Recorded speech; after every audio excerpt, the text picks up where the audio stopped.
Mas aí agora eu quero partir para o outro lado. Falamos muito do antinomismo, né? Muito dessa questão, dessa vibe de tá tudo bem, tá tudo certo e tal. Mas aí nós caímos do outro lado, Leandro, que é o fato de tá tudo bem. Então eu sei que eu fui lavado, Cristo me lavou, então agora é santidade, agora sim, é todos os esforços e tudo que eu puder fazer para ser santo e eu vou conseguir me manter. É muito engraçado isso, né? Prega-se a graça, esse é um outro extremo, né? Prega-se a graça para atrair.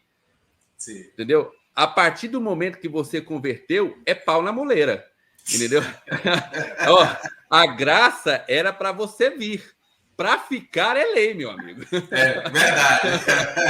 Agora, para ficar é na lei. E aí, como é que nós equilibramos isso? Como é que eu falo para essa pessoa? Olha, tudo bem, é graça e é tudo graça. É graça para vir, graça para ficar, graça para permanecer, mas ao mesmo tempo sem dar a entender para a pessoa que eu estou abrindo mão, né, de tudo. Ou seja, o esforço dela não vai ser capaz de segurá-la na graça, mas também não é, tudo bem, faço o que eu quero. Então, desse outro lado, como é que eu faço para que a pessoa entenda que os esforços delas para a santidade é necessário, mas eles não são suficientes?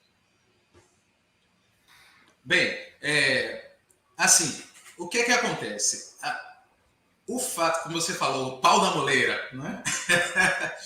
Realmente, isso é um problema sério que acontece.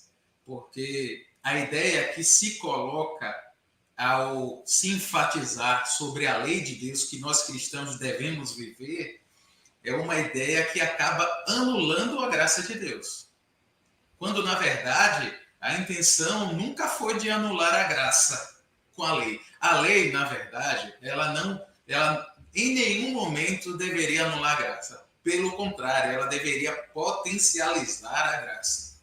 Porque ao eu me deparar com a lei e perceber que muitas vezes eu não a consigo cumprir, eu deveria me achegar àquele que me salva, a Jesus, e fazer de Jesus de fato o que ele é, o meu Salvador. Então, a lei ela não deve ter o objetivo de trazer condenação sobre nós, que já nascemos de novo, mas de sempre estar nos levando à consciência de que, uma vez salvos, nós não andamos com a salvação simplesmente como algo que está como posse nossa.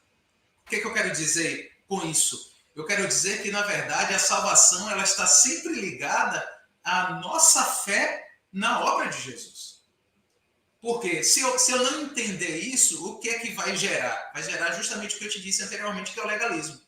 É o fato de eu conseguir cumprir alguns dos mandamentos, ou até imaginar que consiga cumprir todos, embora a Bíblia diz que isso é impossível. Nesse estado que nós estamos hoje, a pessoa ela vai buscar seguir os mandamentos, mas sempre com a impressão de que é essa obediência que está fazendo com que ela se mantenha salva. E, no entanto, isso não é verdade. Na verdade, a salvação não está condicionada mais às nossas obras. Inclusive, está escrito lá em Efésios, no capítulo 2, que nós somos salvos pela graça por meio da fé. Isso não vem de vós, é dom de Deus. Não é por obras para que ninguém se glorie. Então, a gente deve seguir a lei hoje muito mais como um direcionamento. Um direcionamento para a gente entender onde é que está a vontade de Deus e por onde é que a gente tem que seguir.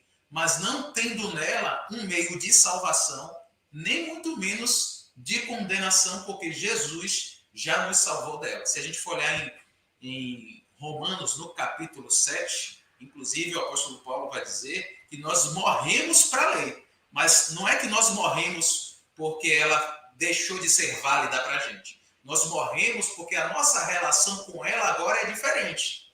Aquela relação de condenação, ela não existe mais, porque o nosso noivo, usando o texto de Romanos 7, o nosso marido agora é Jesus.